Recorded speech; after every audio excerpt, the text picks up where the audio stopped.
하나님 말씀 사사기 13장 8절에서 16절까지의 말씀입니다. 사사기 13장 8절에서 16절입니다.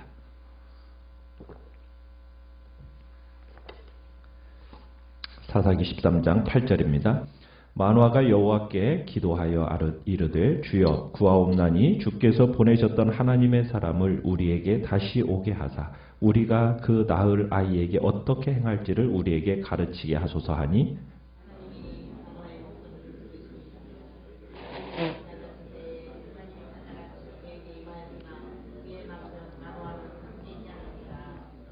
여인이 급히 달려가서 그의 남편에게 알리어 이르되 보소서 전일에 내게 오셨던 그 사람이 내게 나타났나이다 하매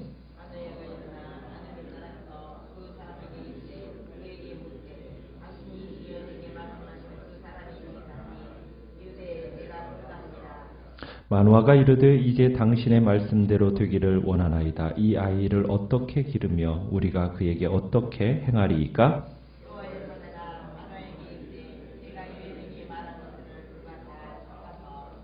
포도나무의 소산을 먹지 말며 포도주와 독주를 마시지 말며 어떤 부정한 것도 먹지 말고 내가 그에게 명령한 것은 다 지킬 것이니라 하니라.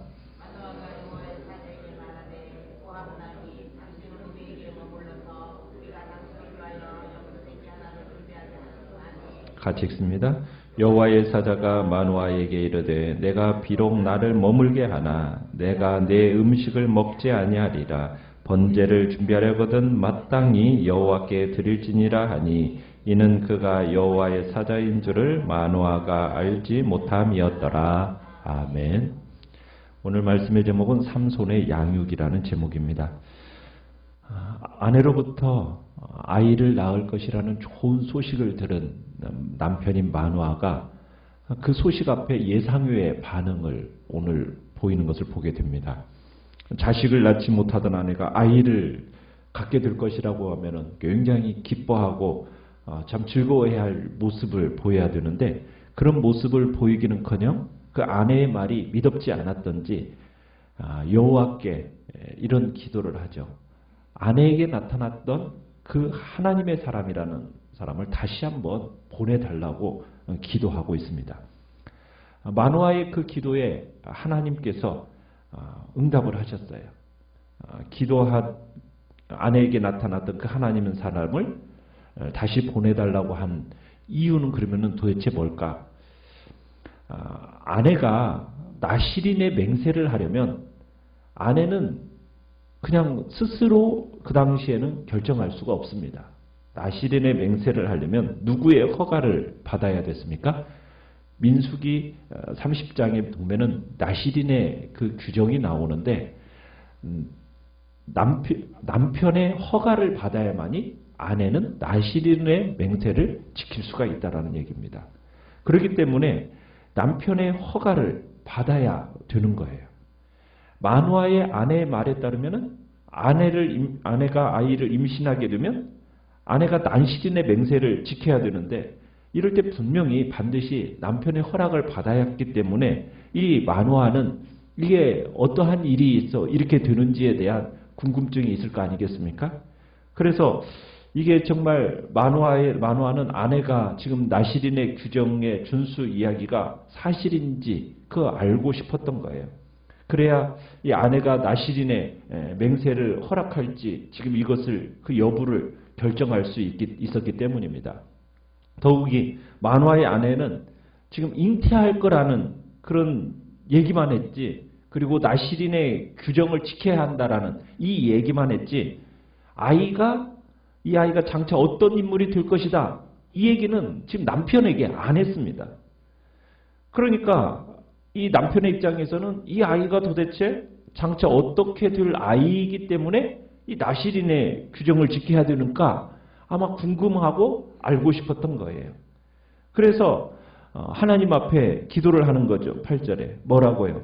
우리가 그 낳을 아이가 어떻게 우리가 행해야 될지 우리에게 가르쳐달라고 그래서 그 사람을 다시 보내달라고 지금 기도하고 있는 겁니다. 참 놀라운 사실은 하나님이 그 마노아의 목소리를 어떻게 하셨다고요? 들으셨다라는 거예요. 그리고 다시 한번 그 하나님의 사자를 보내주십니다. 근데 이번에도 이 하나님의 사자가 언제 나타났습니까? 누구에게 나타났어요? 들에서 혼자 일하고 있던 마누아의 아내를 찾아왔습니다. 마누아에게 직접 나타나지 않았죠. 여인이 그래서 급히 10절에 보니까 급히 달려가 남편에게 하나님의 사자에 대해서 말합니다. 드디어 이제 마누아도 하나님의 사자를 대면하게 되죠. 참 우리는 여기서 참 이스라엘 신앙의 가장 기본적인 요소가 뭔가를 보게 되는데 기도와 응답의 모델입니다. 마누아는 기도하니까 누가 들으셔요? 하나님이 들으십니다. 하나님이 마누아의 목소리를 들으시고 그리고 응답을 하셨다라는 거예요. 여러분 기도라는 것은 그런 겁니다. 그냥 허공에 대고 내 소원을 그냥 외치는 자리가 기도가 아니라는 거죠. 기도는 분명한 대상이 계십니다. 그분이 누구입니까? 그렇죠. 우리의 아버지이신 하나님이십니다. 그분은 우리의 목소리를요, 어떠시다고요? 들으시는 분이시라는 거예요. 그리고 들으시는 그 하나님은 우리의 기도에 응답하신다는 거. 어떻게 보면은 굉장히 단순하죠. 그러나 이것은 지나치게 단순하고 생생하게 보이는 이 기도는, 기도와 응답의 도식은 오늘날 우리가 살아가는 삶에 있어서도 동일하게 역사하고 있다는 겁니다. 우리는 우리의 삶을 움직이는 가장 큰 원동력이 무엇인가? 여기에 나오신 분들은 바로 이 기도가 하나님이 나의 목소리를 들으시는 분이시요. 그리고 그 기도에 응답하시는 분이라는 것. 이런 확신 속에서 오늘도 이 기도의 자리에 참으로 믿음으로 힘있게 나아가시길 바랍니다. 오늘날 많은 사람들이 점점 이 기도의 힘을 잃어가고 있습니다. 참으로 점점 우리 한국교회가 이 기도의 힘을 잃어가기 때문에 기도의 자리를 찾지 않는 시대 가운데에서 우리 한누리 전원교회는 이 기도의 자리를 풍성히 찾아가는 그런 복된 교회가 되게 해달라고 기도하시면서 정말 이 기도와 응답의 이 모델이 신뢰가 회복되는 복된 역사를 놓고 기도하며 나가시길 바랍니다. 자, 이제 마누아의 아내가 이제 마누아에게 얘기합니다. 전일에 내게 오셨던 그 사람이 내게 나타났습니다. 자, 그러자 이제 마누아가 이동하기 시작합니다. 그런데 마누아가 이동하는 그 11절에 이 단어가 동사가 이렇게 되어 있어요. 마누아가 일어나 아내를 따라가서 이 이동하는 묘사가 굉장히 조금 느릿느릿한 것 같습니다. 아내는 어떻게 왔어요? 10절에 보면은 급히 달려왔는데 그에 비해서 마누아가 움직이는 모습은 굉장히 천천히 움직이고 있어요.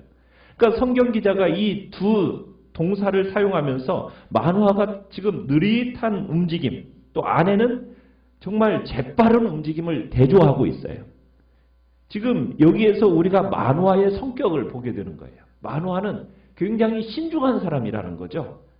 그러니까 마누아가 하나님의 사람을 처음 만났을 때 던진 질문에서도 이게 잘 나타나고 있어요. 11절에 보면은 마누아가 뭐라고 첫 번째 질문을 합니까? 당신이 이 여인에게 말씀하신 그 사람입니까? 하고 묻는 거예요. 분명히 아내로부터 그 사람이라고 얘기를 들었지만 또다시 한번 확인하는 거죠. 굉장히 신중한 사람입니다. 그러니까 그 사자가 얘기를 합니다. 내가 그렇다. 이렇게 확인해 주죠. 자, 마누아가 이렇게 방문객의 정체를 확인한 후에 마누아가 이제 다시 한번 그 사람에게 이제 이야기를 합니다. 뭐라고 얘기를 하고 있느냐면 12절에서 이렇게 얘기하죠. 이 아이를 어떻게 기르며 우리가 그에게 어떻게 행하리까? 무슨 얘기냐면 당신의 말이 성취되면 우리가 아이에게 어떤 규칙을 행해야 됩니까? 이 낳을 아이가 어떤 일을 행할 겁니까? 지금 이야기를 하고 있는 거예요. 그러니까 지금 마누아의 아내로부터 지금 낳을 아이가 어떤 아이란 얘기를 이 마누아는 못 들었어요. 그러니까 이 낳을 아이가 어떤 아이입니까? 그래서 이 아이에게 어떤 규칙을 우리가 적용해야 되는 겁니까? 지금 이 얘기를 지금 그 사람에게 묻는 겁니다. 장차 어떤 인물이 될 것인지에 대한 궁금증이 있는 거죠. 그것을 지금 묻는 장면이에요. 장차 낳을 아이가 더 뭔가를, 그 아이에 대해서 뭔가를 좀 더 알고 싶었던 겁니다. 자, 그런데 여호와의 사자가 태어날 아이에 대해서는 얘기해요, 안 해요? 아무런 언급도 없습니다. 그냥 단지 그의 아내가 나시린의 음식 규정 지켜야 된다라는 그 얘기만을 재차 강조하고 있어요. 뭐라고 14절에 얘기하고 있습니까? 삼갈 것을 얘기하고 있는 거죠. 포도나무의 소산을 먹지 말고 포도주와 독주를 마시지 말고 부정한 것도 먹지 말라. 이렇게 이제 이야기를 합니다. 새로운 정보가 있어요, 없어요? 하나 있어요. 앞에서는 포도주와 독주만 먹지 말라고 하더니 여기서는 뭐까지 먹지 말래? 포도나무의 소산도 먹지 말라고 그러죠. 그건 이제 우리가 나시린 규정에 나오는 이제 동일한 이야기입니다. 그러니까 나시린을 잉태한 엄마가 지금 나시린 규정을 지켜야 한다면 아이도 어떤 아이가 될 거라는 거예요. 나시린 아이가 될 거라는 것, 그 규정을 지켜야 된다는 것을 다시 한번 확인시켜 주는 겁니다. 그러니까 삼손은 어떤 아이로 나시린으로서 선택받아 태어나게 된다라는 거예요. 그게 이제 다시 한번 분명해진 겁니다. 그러니까 하나님은 이스라엘 백성들을 블레셋의 손에서 구원하시기 위해서 삼손을 모태에서부터 나시린으로 부르셨어요.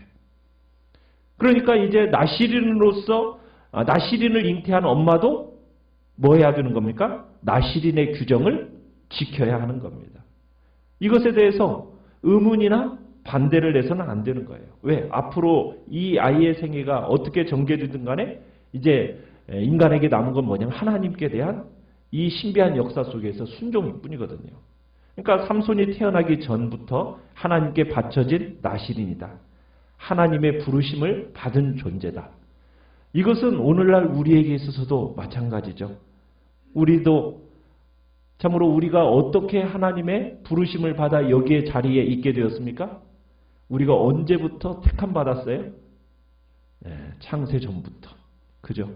모태로부터가 아니라 창세 전부터 이미 우리는 하나님께 선택받아 하나님의 부름을 받은 복된 그리스도인들입니다. 그런 까닭에 나시린으로서 우리의 미래가 어떻게 전개되든 간에 우리는 하나님 앞에 뭐하는 존재로, 무조건 순종하는 존재로 서야 되는 겁니다. 오늘날 우리는 믿음으로 부름을 받았지만 그러나 그 믿음의 부름 앞에 순종의 부름으로 나아가는 자들은 너무 적어지는 시대를 살아가고 있습니다.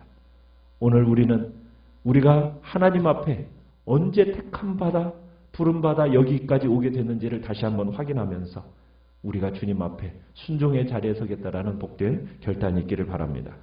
자, 마노아는 하나님의 사람이 다시 나타나서 아내에게 말한 모든 것을 지켜야 한다라는 그 명령을 들은 다음에 이제 그래 아내가 나시린의 맹세를 지키는 거 허락해야 된다라는 그런 확신이 아마 들었던 것 같아요. 그러나 한 가지 불확실한 게 남아있어요. 뭐가 불확실하냐면 도대체 이런 명령을 내리는 이 사람은 도대체 누구인가? 그죠? 이 사람이 도대체 누구냐는 거예요. 비록 자신이 기도에 응답해서 나타난 사람이긴 해요. 그리고 처음 아내에게 나타난 그 사람이고 다시 나타나긴 했는데 이 사람의 정체가 뭔지 지금 알아요, 몰라요? 지금 아내도 모르고 자기도 모르는 거예요. 그러니까 확인할 필요가 있다라고 생각된 거죠. 아내에게 처음 나타났을 때 그가 어디서 왔는지 이름이 뭔지 알려주지도 않았어요. 그래서 마노아는 이 점을 확인하고 싶었던 것 같아요. 그래서 단도직입적으로 묻자니 그렇게 묻기도 좀 그렇고 그래서 한 가지 청원을 합니다. 15절에 보면 무엇을 청원하고 있습니까? 당신은 우리에게 머물러서 우리가 당신을 위하여 뭘 하나 준비하게 해달라. 염소 새끼 하나를 준비하게 해달라. 여기서 염소 새끼를 준비하겠다라는 얘기는 무슨 얘기겠어요? 식사에 초대하겠다라는 거죠. 마노아가 지금 이 사람을 식사에 초대하겠다는 겁니다. 자기에게 정말 이런 좋은 소식을 전해주었으니까 이 사람을 접대하면서 이 손님의 정체가 도대체 뭘까? 그러니까 굉장히 마노아는 신중한 사람이에요. 그러면서 이 좀 더 잘 파악해 보려고 그래서 이 사람을 초대를 했던데 이 사람이 어떻게 해요? 거절을 하죠. 16절에 보니까 마노아의 초대를 정중하게 거절을 합니다. 당신이 준비한 음식 제가 먹지 않겠습니다. 대신에 뭐 하라는 거예요?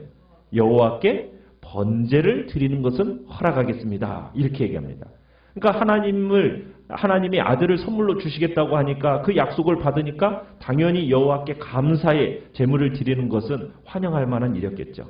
자, 인간의 음식을 먹지 않겠다. 이걸 통해서 신적인 존재라는 것을 이제 알 수가 있는데 만화는 이걸 알아요, 몰라요? 16절에 그렇게 다시 한번 얘기하고 있어요. 이는 그가 여호와의 사자인 줄을 만화가 알지 못함이더라. 이 말을 지금 사사기 기자가 이렇게 삽입해 놓고 있어요. 자, 이 말이 만화가 영적으로 둔감해서 여호와의 사자인 줄을 몰랐다. 여러분 이렇게 막 말할 수 있겠습니까? 좀 그러기는 어려운 거죠. 여호와의 사자를 만났던 성경의 인물들 중에서도 참으로 보통 처음에는 신적 신분을 몰랐던 사람들이 많이 있었잖아요. 그죠? 아브라함도 그랬고 롯도 그랬고 마찬가지로 지금 만화 같은 경우도 이 사람이 여호와의 사자라는 것을 지금 모르는 거예요. 그러나 그는 지금 뭐는 하고 싶은 거예요? 대접은 하고 싶어하는 그 마음, 우리가 만화의 마음을 알 수 있었던 거죠. 우리는 여기서 한 가지 더 생각해야 될 것은 만화의 부부가 8절에도 그렇고 12절에도 그렇고 아이를 키울 준비를 하고 있는 것을 보게 돼요.